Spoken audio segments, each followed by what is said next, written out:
Good morning my all friend. আজ আমি ঘুম থেকে উঠে পড়ে বিছানাটা চেঞ্জ করে নিচ্ছি, বিছানা চাদরটা অন্য চাদরটা পাল্টে নিচ্ছি। দেখেন আমার পরিষ্কার করা হয়ে গিয়েছে বিছানার চাদরগুলো এবং ঘরদোর পরিষ্কার করছি। আজ আমি সকাল 6টায় উঠেছি বরের জন্য রান্না করে, তারপর বর মেয়ে উঠে পড়েছে, ওদের খাইয়ে দিয়ে আমি কাজ করতে লেগে গেলাম। বিছানা পরিষ্কার করলাম, তারপরে দেখেন রান্নাঘর পরিষ্কার করে নিলাম। এবার ঘর ঝাড় দিয়ে নিচ্ছি। তারপরে অনেকগুলো জামা কাপড় বার হয়েছে, আজকে ওগুলো কাচবো। ভেজানো হয়ে গিয়েছে, এবার জামাগুলো আমি কেচে নেব। কাচানোর পর শুকাতে দিয়ে দিয়েছি জামাগুলো। এই রোজকার কাজ আমার, এগুলোই কাজ করতে থাকি। এবার দুপুর হয়ে গিয়েছে, দুপুরে রান্না বান্না চাপিয়ে দিয়েছি। আজ রান্না করব রিটে মাছ। রিটে মাছ কে কে খান বলবেন।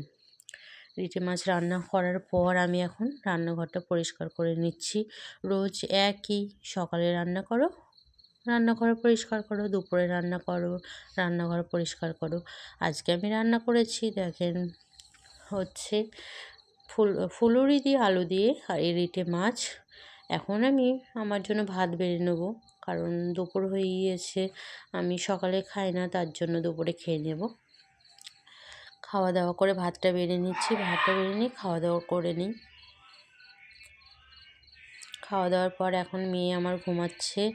মেয়ে ঘুম থেকে উঠলে তারপর আমি মেয়েকে খাওয়াবো। এখন আমি বসে আছি মেয়ের জন্য, যে কখনও উঠবে।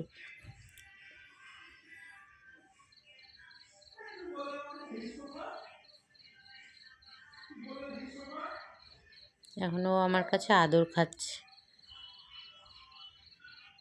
ওর জন্য নিয়ে চলে যাচ্ছি আমি খিচুড়ি। ও এখন খিচুড়ি খাবে, তার জন্য খিচুড়িটা খাওয়া হয়ে গেলে তারপরে আমি ওকে দেখাবো যে ঘুম পাড়াবো। এগুলোই কাজ আমার রোজকার।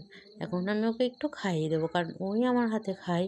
ছোটো মানুষ তো, ও তখনও খেতে পারে না, খুবই ছোটো, একা হাতে আমি ওকে খেতেও দিই না, কারণ ও ভালো খেতে পারে না এখনও। আর একটু বড়ো হোক তখন নিজের হাতে ট্রাই করবে।